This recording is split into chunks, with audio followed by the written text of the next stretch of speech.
Juara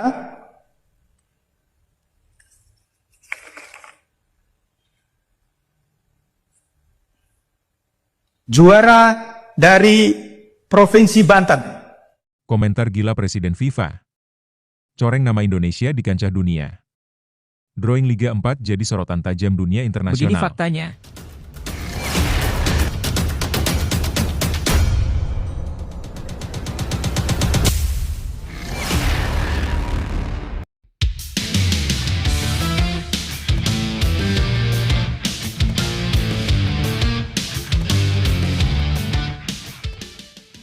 Komentar gila Presiden FIFA.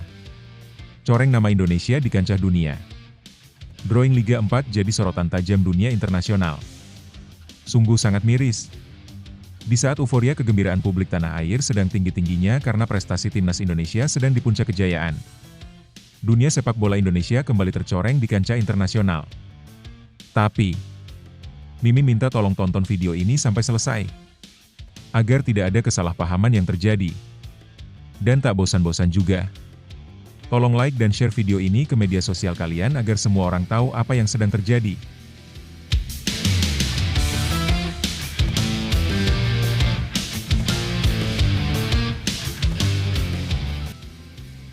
Innalillahi. Telah terjadi insiden kontroversial dalam pengundian, drawing, Liga 4 Indonesia rupanya tak hanya menyita perhatian nasional, namun juga mengguncang jagat sepak bola internasional. Bahkan Presiden FIFA, Gianni Infantino, diisukan memberikan komentar tajam atas kejadian yang dinilai mencoreng semangat fair play tersebut. Diisukan dalam sebuah forum tertutup dengan para petinggi Asosiasi Sepak Bola Dunia, Infantino disebut menyampaikan keprihatinannya atas ketidakprofesionalan yang terjadi dalam sistem kompetisi Indonesia, khususnya pada pengundian Liga 4 yang diikuti 64 tim dari seluruh penjuru tanah air. Kami di FIFA menjunjung tinggi integritas dan keadilan dalam setiap proses kompetisi, tidak peduli itu tingkat tertinggi seperti Piala Dunia, atau di level akar rumput. Apa yang terjadi di Indonesia sangat mengecewakan dan tidak mencerminkan nilai-nilai sepak bola global, ujar Infantino sebagaimana dilansir dari sumber internal yang hadir dalam pertemuan tersebut. Pernyataan Infantino seolah memperkuat sikap tegas Ketua Umum PSSI, Erick Thohir, yang lebih dulu menyatakan bahwa pengundian Liga 4 tersebut tidak profesional, tidak transparan, dan menciderai semangat sportivitas. Erick Thohir bahkan secara terbuka meminta agar proses pengundian ulang dilakukan, demi menjaga kredibilitas kompetisi nasional. Jangan pernah main-main dengan kompetisi liga. Ini adalah hal serius, tegas Erick. Infantino disebutkan tidak hanya menyayangkan kejadian tersebut, tapi juga mempertanyakan komitmen penyelenggara lokal dalam menerapkan standar internasional FIFA. Jika sebuah kompetisi nasional saja tidak bisa menjamin transparansi dalam hal sesederhana pengundian grup, bagaimana kita bisa bicara soal pengembangan sepak bola jangka panjang? Ucap Infantino dalam nada kecewa. FIFA, menurut sumber, saat ini sedang memonitor situasi ini dan mempertimbangkan untuk mengirim perwakilan guna melakukan peninjauan terhadap sistem kompetisi akar rumput di Indonesia. Nah, sebelum lanjut mendengar berita ini, untuk para netizen, keluarkan satu kalimat pamungkas untuk menanggapi kabar ini. Ayo teman, berikan tanggapan kalian di kolom komentar. Bravo Timnas. Bravo Patrick Kluivert. Bravo PSSI. Ayo Garuda. Buktikan bahwa level kita sudah dunia. Buktikan bahwa kita adalah raksasa Asia. Tiket Piala Dunia harga mati. Di sisi lain, jangan lupa juga satu kalimat khusus untuk Patrick Kluivert CS yang sedang berusaha keras memajukan sepak bola Indonesia. Silahkan tulis di kolom komentar. Ayo terbang tinggi Garuda. Mari kita lanjut teman-teman. Tak pelak, sorotan dari FIFA ini memicu perhatian internasional terhadap tata kelola sepak bola Indonesia. Beberapa media olahraga asing turut menyoroti insiden ini sebagai tamparan keras bagi sepak bola Indonesia yang tengah berjuang membangun kembali citra dan kepercayaan publik pasca berbagai persoalan di masa lalu. Sementara itu, Erick Thohir menyatakan bahwa PSSI tidak akan tinggal diam. Evaluasi menyeluruh terhadap pihak-pihak yang terlibat dalam pengundian Liga 4 akan segera dilakukan. Setiap proses dalam kompetisi sepak bola harus dijalankan dengan integritas tinggi, termasuk pengundian yang adil dan transparan, tegasnya. Insiden ini menjadi cermin tantangan besar bagi pengelolaan kompetisi di Indonesia. Namun, ini juga menjadi momentum penting untuk perubahan. Pengundian ulang yang diminta PSSI bukan sekadar prosedur, melainkan pernyataan bahwa sepak bola Indonesia tidak bisa lagi ditolerir dikelola dengan asal-asalan. Dengan mata dunia yang kini menyorot, PSSI punya tanggung jawab besar untuk membuktikan bahwa mereka serius membenahi sistem, membangun kompetisi yang solid, dan menjunjung tinggi profesionalisme sebagaimana yang diharapkan oleh FIFA dan seluruh pencinta sepak bola. Sepak bola adalah harapan dan semangat masyarakat. Jangan noda itu dengan kecurangan, tutup Infantino dalam pesannya yang kini viral di kalangan pemerhati olahraga. Lebih lanjut, situasi ini mencerminkan luka lama dalam pengelolaan sepak bola Indonesia yang kembali terbuka, kurangnya transparansi, profesionalisme yang dipertanyakan, dan kepercayaan publik yang terus diuji. Ketika pengundian kompetisi sekelas Liga 4 yang seharusnya menjadi fondasi pembinaan justru diwarnai polemik, itu menandakan ada masalah struktural yang belum tuntas dibereskan. Komentar keras dari Presiden FIFA, Gianni Infantino, jika benar disampaikan, adalah sinyal bahaya. Dunia memperhatikan, dan sorotan semacam ini bukan hal yang bisa dianggap enteng. Indonesia tengah berupaya bangkit, membangun sistem yang lebih modern dan tertib, namun satu kesalahan dalam pengelolaan dasar seperti ini bisa menggagalkan banyak hal. Ini bukan sekadar insiden teknis, ini soal citra dan integritas. Sikap tegas dari Erick Thohir patut diapresiasi, tapi itu baru langkah awal. Evaluasi harus benar-benar dilakukan, dan yang lebih penting, ada pembenahan nyata setelahnya. Jika tidak, sorotan dunia ini akan berubah menjadi penghakiman yang merusak reputasi jangka panjang sepak bola kita. Momentum ini bisa jadi titik balik, tapi hanya jika dijadikan pelajaran serius, bukan sekadar respons reaktif terhadap tekanan publik. Kisah Kevin Dix yang takjub dengan dukungan supporter timnas Indonesia. Level yang berbeda. Kisah Kevin Dix yang terpesona dengan dukungan supporter timnas Indonesia, benar-benar di level yang berbeda. Nama Kevin Dix belakangan ini mencuri perhatian para pecinta sepak bola tanah air. Pemain berdarah Belanda Indonesia itu baru saja menyelesaikan tugasnya bersama timnas Indonesia dalam lanjutan babak ketiga kualifikasi Piala Dunia 2026 zona Asia. Meski hasil pertandingan beragam, kesan yang dibawa Dix dari pengalaman tersebut sangat dalam, terutama soal dukungan luar biasa dari supporter Indonesia. Dalam 2 pertandingan terakhir, timnas Indonesia harus mengakui keunggulan Australia dengan skor telak 1-5 di Sydney. Namun, skuad Garuda mampu bangkit dengan meraih kemenangan 1-0 saat menjamu Bahrain. Di balik catatan hasil tersebut, Dix mengaku mendapatkan pengalaman emosional yang tak terlupakan karena antusiasme dari para supporter. Dix menyebut, dukungan dari fans Indonesia benar-benar menggetarkan hati. Salah satu momen yang paling membekas baginya adalah ketika timnas Indonesia bermain tandang melawan Australia. Meskipun pertandingan digelar di luar negeri, ia merasa seperti bermain di depan pendukung sendiri. Itu adalah pengalaman yang sangat luar biasa. Kami memang bermain di kandang lawan, tapi atmosfernya berbeda. Rasanya seperti kami bermain di kandang sendiri. Saya melihat sekitar 2.500 supporter Indonesia memadati stadion di Sydney, ujar Dix dalam wawancaranya di kanal YouTube Copenhagen. Menurutnya, pengalaman itu sangat langka dan menjadi bukti kuat betapa loyalnya supporter Indonesia terhadap tim nasional mereka. Itu menunjukkan betapa besar cinta orang Indonesia terhadap timnasnya. Terutama saat bermain di rumah sendiri, atmosfernya benar-benar gila. Level dukungan mereka di atas rata-rata, tambahnya.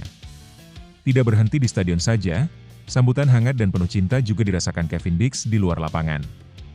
Ia bahkan mengungkapkan bahwa dirinya mendapatkan begitu banyak hadiah dari para penggemar selama berada di Indonesia. Sebelum pertandingan pun mereka sudah menunjukkan semangat luar biasa.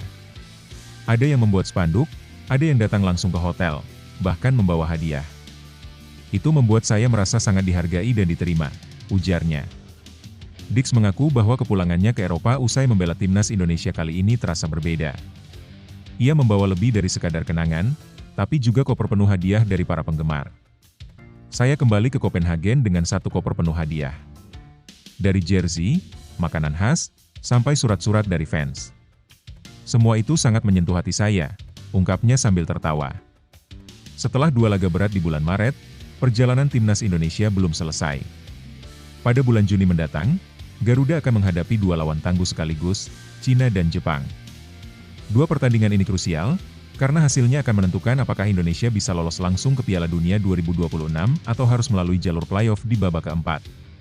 Dix menyadari betapa besar harapan masyarakat Indonesia terhadap keberhasilan tim nasional. Namun ia tetap optimis bahwa dengan kerja keras dan dukungan penuh dari para supporter, target lolos ke Piala Dunia bukan sesuatu yang mustahil. Kami tahu tantangan ke depan tidak mudah, tapi kami akan memberikan segalanya. Semangat dari supporter adalah bahan bakar utama kami, ucapnya. Kevin Dix bukan satu-satunya pemain diaspora yang merasakan kehangatan dari masyarakat Indonesia, namun ia menjadi salah satu yang paling vokal dalam menyuarakannya. Ia bahkan menyebut bahwa sejak bergabung dengan timnas Indonesia, pandangannya terhadap sepak bola berubah. Baginya, ini bukan sekadar tentang pertandingan, tapi tentang kebersamaan, semangat, dan cinta dari jutaan pasang mata yang selalu mendukung tanpa henti. Supporter di sini luar biasa. Mereka membuat saya merasa seperti di rumah, dan saya akan selalu berusaha memberikan yang terbaik untuk mereka, pungkasnya. Lebih lanjut, situasi yang dialami Kevin Dix mencerminkan betapa besar dan kuatnya ikatan emosional antara supporter Indonesia dan tim nasional. Dalam dunia sepak bola, tidak semua pemain, apalagi pemain naturalisasi, bisa langsung merasakan kedekatan seperti itu. Namun, dalam kasus Dix, sambutan hangat dan antusiasme luar biasa dari Garuda fans menunjukkan bahwa masyarakat Indonesia sangat terbuka dan apresiatif terhadap siapapun yang berjuang atas nama merah putih. Dari pengakuannya, terlihat jelas bahwa pengalaman bermain di depan ribuan supporter Indonesia memberikan kesan yang mendalam dan mungkin bahkan mengubah pandangan pribadinya terhadap sepak bola internasional. Bagi banyak pemain Eropa, atmosfer stadion bisa terasa biasa-biasa saja, bahkan cenderung tenang. Tapi ketika masuk ke atmosfer khas sepak bola Asia Tenggara, terutama Indonesia, hal itu bisa jadi pengalaman emosional yang tak terlupakan. Yang juga menarik, bukan hanya di stadion, tapi para supporter sampai rela mengirim hadiah langsung ke hotel tempat tim menginap. Ini bukan sekadar bentuk dukungan biasa, ini bentuk penghargaan yang penuh cinta dan respek terhadap perjuangan pemain. Bagi seorang pemain profesional, hal seperti ini bisa memberi dorongan moral besar yang tak tergantikan oleh bonus atau pujian semata. Namun, di balik euforia itu, ada juga tantangan besar. Harapan publik yang tinggi bisa jadi beban tersendiri. Laga melawan Cina dan Jepang nanti akan sangat menentukan masa depan Indonesia di kancah internasional, dan tekanan akan jauh lebih besar. Tapi dengan atmosfer dan dukungan supporter yang seintens ini, pemain seperti Dix tidak akan merasa berjuang sendirian. Situasi ini juga memberi gambaran bahwa keberhasilan program naturalisasi tidak hanya tergantung dari kualitas di lapangan, tetapi juga dari bagaimana para pemain itu merasa diterima dan dihargai. Dalam hal ini, Indonesia bisa dibilang berhasil membangun hubungan yang kuat antara tim dan rakyatnya. Media Cina peringatkan timnas mereka, GBK bukan tempat main-main, Indonesia kini kekuatan baru Asia. Pertandingan antara timnas Indonesia melawan Cina pada 5 Juni 2026 di Stadion Utama Gelora Bung Karno, SUGBK, Jakarta, semakin jadi sorotan media internasional.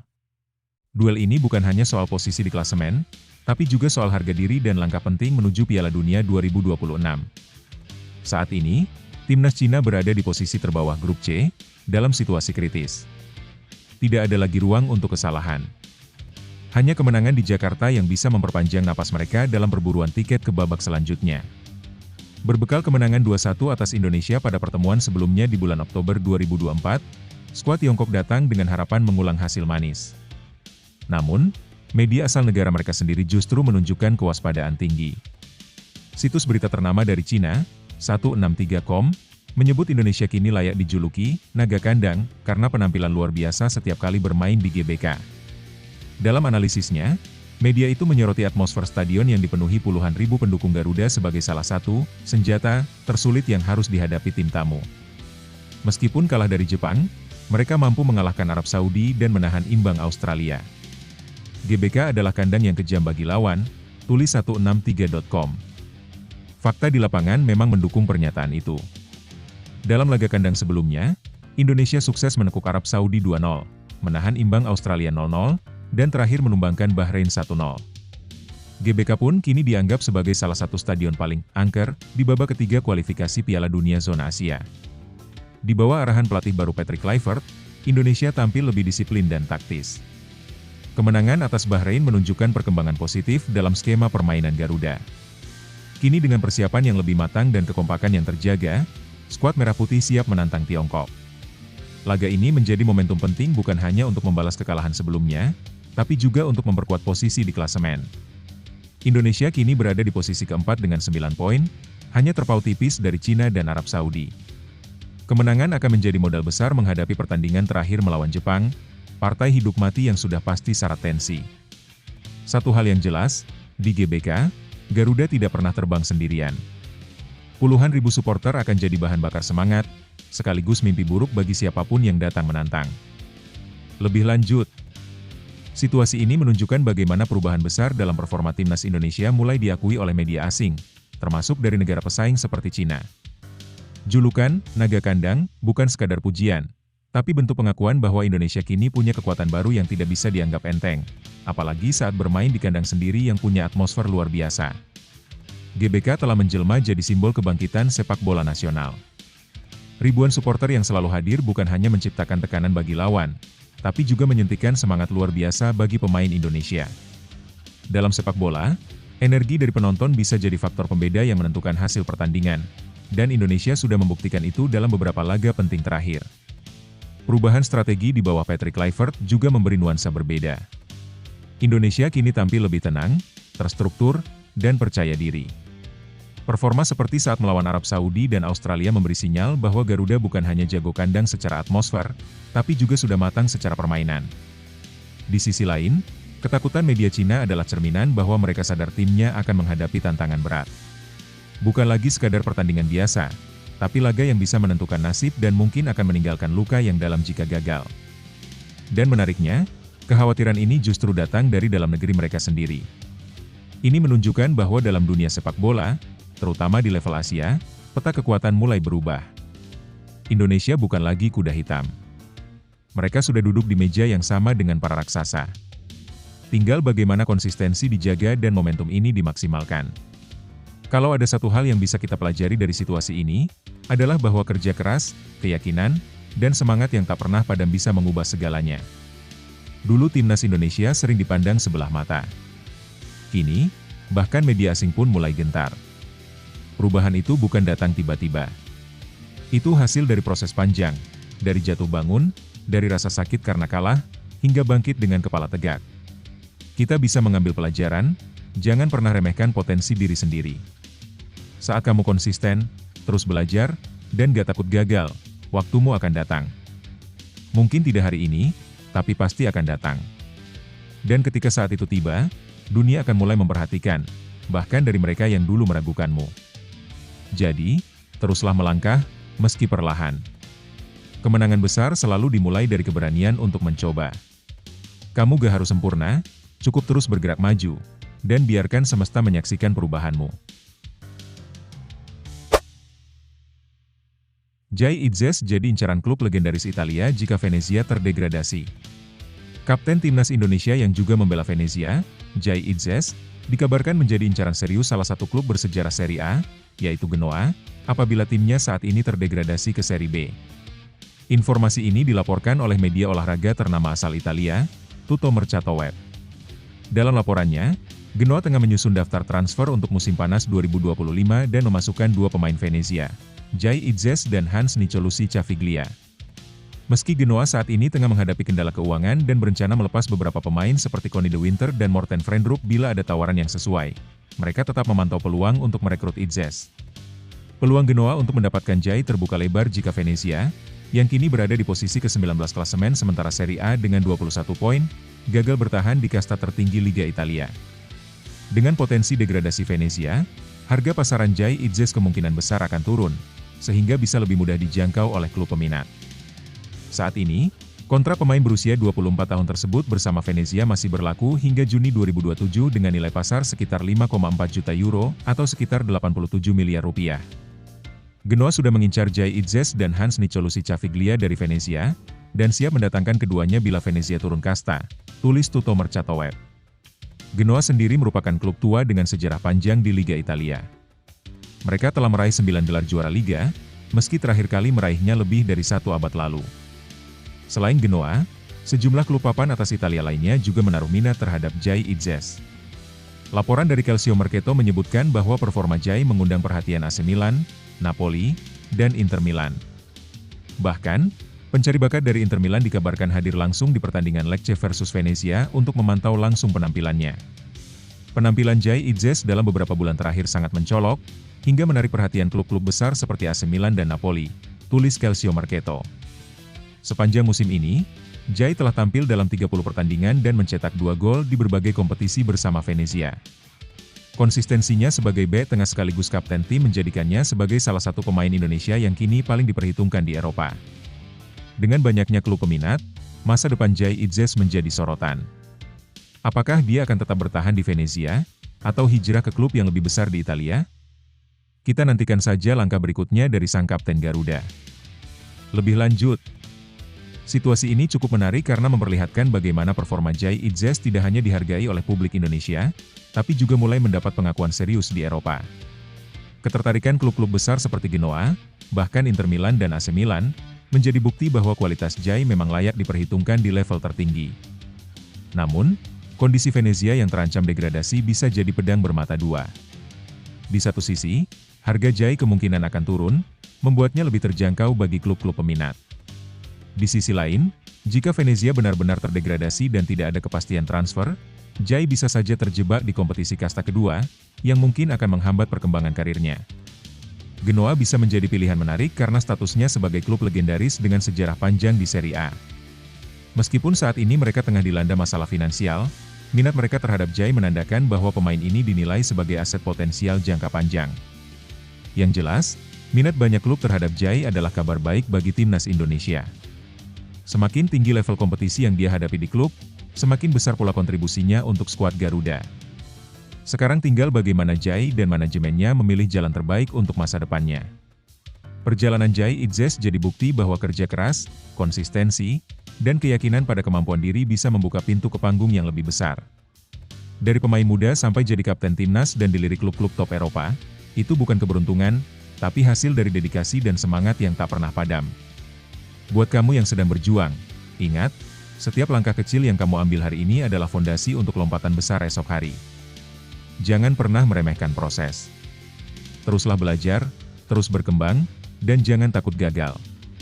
Karena kadang, justru dari kegagalan kita belajar bagaimana menjadi luar biasa. Kalau Jai bisa, kamu juga bisa. Tetap semangat dan fokus ke tujuanmu. Waktu kamu akan datang.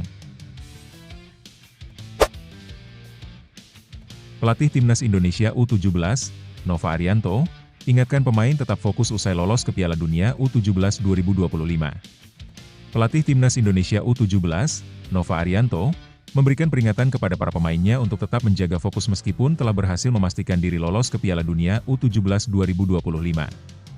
Menurut Nova, fokus dan kedisiplinan dalam menjalani setiap pertandingan sangat penting, mengingat perjalanan mereka di Piala Asia U17 2025 masih jauh dari selesai. Skuad Garuda Muda ini telah berhasil mencapai perempat final Piala Asia dan mengunci satu tempat di turnamen dunia yang akan diadakan pada tahun depan. Nova merasa sangat puas melihat ketenangan dan konsistensi timnya dalam menghadapi tantangan yang ada. Kami sangat bersyukur atas pencapaian ini. Bisa lolos ke Piala Dunia adalah hasil yang sangat luar biasa, namun kami tidak boleh cepat berpuas diri. Sejak pertama kali kami tiba di sini, kami sudah menegaskan bahwa kami akan fokus pada setiap pertandingan, dan itu yang akan terus kami lakukan, ungkap Nova, yang dikutip dari laman resmi AFC. Timnas Indonesia U17 berhasil keluar sebagai juara grup C Piala Asia U17 2025 setelah meraih kemenangan 2-0 atas Afghanistan pada pertandingan terakhir. Kemenangan ini merupakan hasil yang sangat penting karena mereka memastikan posisi teratas di grup dan sekaligus tiket ke Piala Dunia U17 2025. Pada pertandingan itu, Indonesia menunjukkan perubahan taktik yang berhasil diimplementasikan dengan sangat baik, membuktikan kualitas tim muda Indonesia yang tidak hanya mengandalkan satu atau dua pemain saja.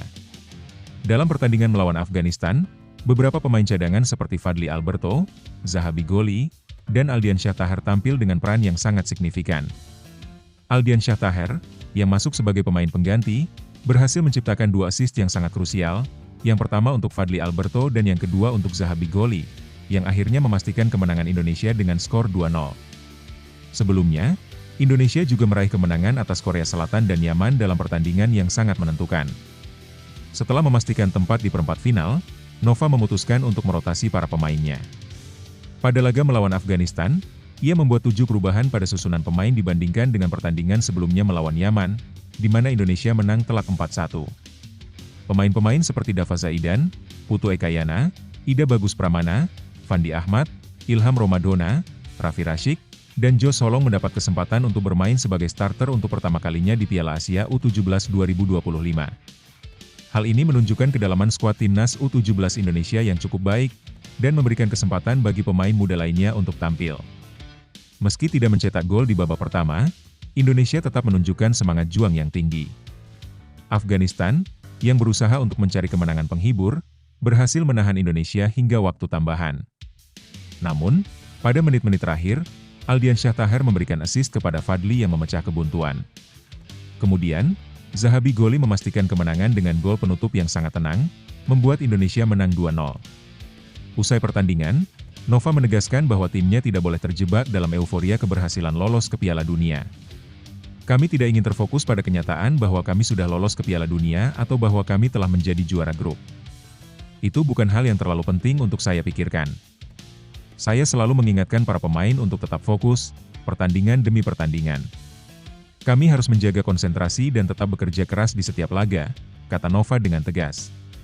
Sementara itu, Raffi Rashid, gelandang andalan timnas Indonesia U17, juga menyuarakan hal yang sama. Ia menekankan pentingnya kerja sama tim untuk melaju lebih jauh di turnamen ini. Kami ingin mengucapkan terima kasih kepada semua pendukung timnas Indonesia U17. Kami akan terus memberikan yang terbaik untuk tim dan mempersiapkan diri sebaik mungkin untuk pertandingan selanjutnya. Dukung kami terus, para penggemar Garuda, kami akan berjuang semaksimal mungkin untuk kalian, ujar Rashid dengan semangat. Indonesia kini sudah memasuki babak perempat final dan akan berhadapan dengan Korea Utara, yang menjadi runner-up grup D. Pertandingan tersebut dijadwalkan akan digelar pada hari Senin, 14 April 2025, pukul 21 waktu Indonesia Barat. Pertandingan ini dipastikan akan menjadi laga yang sangat menentukan, mengingat Korea Utara adalah tim yang cukup berbahaya dan memiliki kualitas yang tidak bisa dianggap remeh. Timnas Indonesia U17 harus menjaga konsentrasi dan tidak lengah untuk memastikan satu tempat di semifinal Piala Asia U17 2025. Dengan pencapaian yang luar biasa ini, Timnas Indonesia U17 semakin menunjukkan bahwa mereka bukan hanya sekadar tim underdog, tetapi tim yang punya potensi besar untuk bersaing di tingkat dunia. Fokus dan persiapan matang menjadi kunci kesuksesan mereka dalam menghadapi setiap laga, terutama saat bertemu lawan-lawan tangguh di babak-babak selanjutnya. Lebih lanjut, situasi yang dihadapi oleh Timnas Indonesia U17 ini menunjukkan pencapaian yang luar biasa dan penuh tantangan. Keberhasilan mereka lolos ke perempat final Piala Asia U17 dan memastikan tiket ke Piala Dunia U17 2025 adalah sebuah prestasi yang membanggakan. Namun, pelatih Nova Arianto dengan bijak menekankan pentingnya untuk tetap fokus meskipun sudah mencapai titik yang sangat membanggakan ini. Fokus pada setiap pertandingan menjadi kunci utama dalam menjaga kestabilan mental tim agar tidak terbuai euforia. Perubahan taktik dan rotasi pemain yang dilakukan oleh Nova menunjukkan bahwa ia punya kedalaman skuad yang sangat baik, di mana pemain-pemain pengganti seperti Fadli Alberto, Zahabi Goli, dan Aldiansyah Taher tampil dengan kontribusi yang luar biasa. Ini juga menunjukkan bahwa para pemain memiliki kualitas yang merata dan tidak bergantung pada satu atau dua pemain saja. Kemenangan 2-0 atas Afghanistan menjadi bukti bahwa Timnas Indonesia U17 mampu bertahan dalam tekanan dan tetap fokus meskipun menghadapi tim yang berjuang keras untuk mendapatkan kemenangan penghibur. Namun, yang lebih penting lagi adalah bagaimana Nova dan para pemainnya tidak terlena dengan keberhasilan ini. Meskipun sudah lolos ke Piala Dunia, mereka tetap menekankan pentingnya fokus pada pertandingan demi pertandingan. Hal ini sangat vital, karena pertandingan selanjutnya akan semakin berat dan menantang. Dalam ajang internasional, setiap lawan memiliki kualitas yang patut diwaspadai, dan konsentrasi yang tinggi harus tetap dijaga. Pesan dari gelandang Timnas Indonesia U17, Raffi Rashid, tentang pentingnya kerja sama tim juga sangat relevan. Sebagai tim muda yang punya potensi besar, mereka harus saling mendukung dan bermain dengan kolektivitas yang tinggi. Ini adalah turnamen yang memerlukan semangat juang yang tak kenal lelah, dan dukungan dari para penggemar akan memberikan motivasi ekstra bagi mereka untuk terus berjuang di babak selanjutnya. Melihat situasi ini, Indonesia U17 bukan hanya menunjukkan kualitas permainan yang solid, tetapi juga kedewasaan dalam menghadapi tekanan dan ekspektasi. Mereka sudah membuktikan bahwa mereka bisa bersaing di level tinggi, dan untuk melangkah lebih jauh, mereka harus tetap menjaga fokus, menjaga kekompakan, dan tidak terjebak dalam euforia yang bisa mengganggu performa mereka. Di babak perempat final nanti, pertandingan melawan Korea Utara akan menjadi ujian besar untuk mengukur sejauh mana kesiapan dan kedewasaan tim ini. Pelatih Korea Utara U17 kirim peringatan serius untuk Timnas Indonesia jelang perempat final Piala Asia U17 2025. Menjelang laga hidup mati di perempat final Piala Asia U17 2025, pelatih tim nasional Korea Utara U17, Tae Song-oh, menyampaikan peringatan serius kepada Timnas Indonesia U17. Pertemuan dua tim muda ini dipastikan berlangsung panas, mengingat keduanya sama-sama tampil cukup solid sepanjang fase grup. Kepastian duel ini muncul setelah Korea Utara bermain imbang 2-2 melawan Oman dalam pertandingan terakhir grup D yang digelar di Stadion King Abdullah Sport City, Jeddah, pada Sabtu, 12 April 2025, dini hari waktu Indonesia. Hasil tersebut menempatkan Korea Utara sebagai runner-up grup, mendampingi Tajikistan yang keluar sebagai juara. Di pertandingan tersebut, Kapten tim Korea Utara, Kim Yoo-jin, tampil impresif dengan mencetak 1 gol dan 1 assist. Perannya sangat vital dalam membantu tim mengamankan 1 poin dan tiket ke perempat final sekaligus memastikan tempat di ajang Piala Dunia U17 2025 yang akan digelar di Qatar. Kini, Korea Utara akan menghadapi timnas Indonesia U17, pemuncak grup C, yang tampil sempurna di babak penyisihan. Garuda Asia, julukan bagi timnas Indonesia U17, sukses menyapu bersih 3 laga grup dengan kemenangan. Anak-anak asuh Nova Arianto menundukkan Korea Selatan 1-0, melumat Yaman 4-1, dan menutup fase grup dengan kemenangan 2-0 atas Afghanistan. Pelatih Korea Utara, Tae Song-oh, tak bisa menyembunyikan kebanggaannya terhadap performa anak-anak asuhnya. Ia mengungkapkan bahwa hasil ini merupakan buah dari kerja keras dan persiapan panjang timnya. Kami sangat senang dengan pencapaian ini. Para pemain telah bekerja keras dan berjuang untuk bisa sampai ke tahap ini. Lolos ke Piala Dunia adalah mimpi yang jadi kenyataan bagi tim kami, ujarnya dalam wawancara yang dikutip dari laman resmi AFC. Meski begitu, Tae Song-oh menegaskan bahwa perayaan tidak boleh berlarut. Fokus utama mereka kini tertuju pada laga melawan Indonesia. Ia menyadari bahwa lini pertahanan timnya masih memiliki celah yang harus diperbaiki jika ingin lolos ke semifinal. Kami memang bisa mencetak 2 gol, tapi kami juga kebobolan 2 kali. Itu jelas jadi catatan penting. Pertahanan kami belum cukup solid, dan kami harus memperbaikinya sebelum menghadapi Indonesia, tegasnya. Menurutnya, Indonesia bukanlah lawan yang bisa dianggap enteng. Tae Song menyadari bahwa Garuda Asia memiliki barisan penyerang tajam yang bisa memberikan tekanan sepanjang pertandingan. Untuk itu, ia berjanji akan menyiapkan strategi khusus guna menahan gempuran tim Indonesia.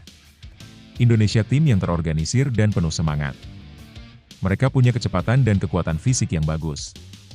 Kami akan menganalisis permainan mereka dengan teliti agar bisa tampil lebih baik,